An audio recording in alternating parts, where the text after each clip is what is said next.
The forced sale of real estate within a probate estate when a loved one dies and is leaving property. Many times a parent will pass away, and in their will, they will pass their property to their children, for example.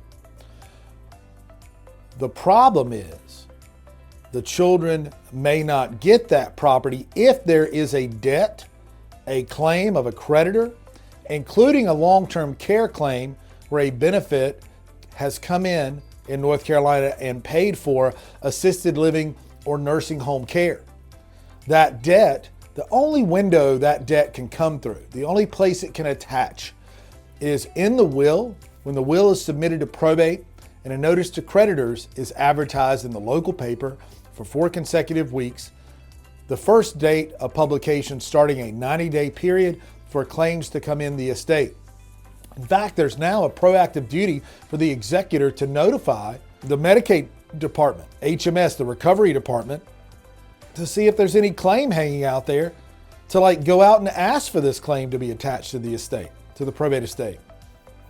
If the house is going through the will, which has to go through probate in that claims period, then it will actually have to be brought in forcibly to pay the claims out of that estate.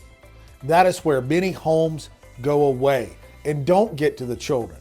And it's really due to the high cost of long-term care and applying for benefits to pay for long-term care. Okay, let's talk about it for a second, and then I'm going to tell you exactly how to avoid those claims, okay? So we actually have to open a separate court file called a special proceeding and file a petition to bring the real property within the probate estate and sell it, to make it a probate asset, to sell it to pay those claims.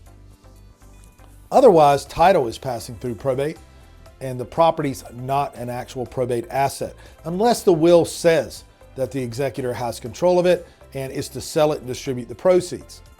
Now let's talk about avoiding probate with your real estate, your home, and any other real estate. We could use deed protection. A ladybird deed is an amazing tool that allows you to stay in control of the property for the rest of your life as the property owner, retain all rights to sell, gift, mortgage, or otherwise dispose of the property without the permission of the children, for example, if they're to receive it. But we go ahead and set it up by the contract of the deed for the children to receive it automatically when you pass away. No probate, no trust administration, nothing. No court involvement, no claims of creditors. Just the property automatically becoming your children's if you die. That's all you have to do. That's a big price to pay, but that's how it works. That's the trigger. And that's how we write it to avoid probate.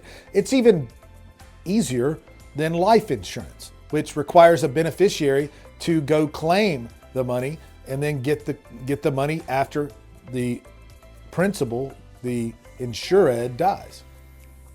So it's the simplest way to do it. It's a nice, neat, straightforward way to protect your home. You can protect other properties with life estate deeds, traditional life estate deeds, which function similarly to an enhanced life estate deed nicknamed a ladybird deed. Trust can be a way that you can pass your assets outside of the probate process as well, especially irrevocable trust. Let's talk about the best safe that I could draft for you in North Carolina, which is a Medicaid Asset Protection Trust. We can put the assets in the trust to be maintained for you and your use and benefit for the rest of your life, not just real estate like a deed would cover, but real estate and bank accounts and investment accounts. So retirement could be placed in the irrevocable trust to be protected and then pass outside of probate for your loved ones and not be considered an asset if you were to apply for a long-term care benefit. The deed planning for your home with a ladybird deed also is accepted under those benefits programs, regardless of the look-back period. It doesn't interfere with that. That's the way the benefits programs are set up, and they allow you to protect your, sometimes a big asset, your home. There are many ways to avoid the forced sale of real property, the forced sale of your home in a probate estate after you pass away and avoid the high cost of long-term care, and use benefits to pay for that care and avoid claims that force the sale of your property and assets when you pass away. I would relish the ability to sit down and discuss with you, to have a conversation, to listen to what your goals are, and to give you my advice on how to protect your hard-earned money and property.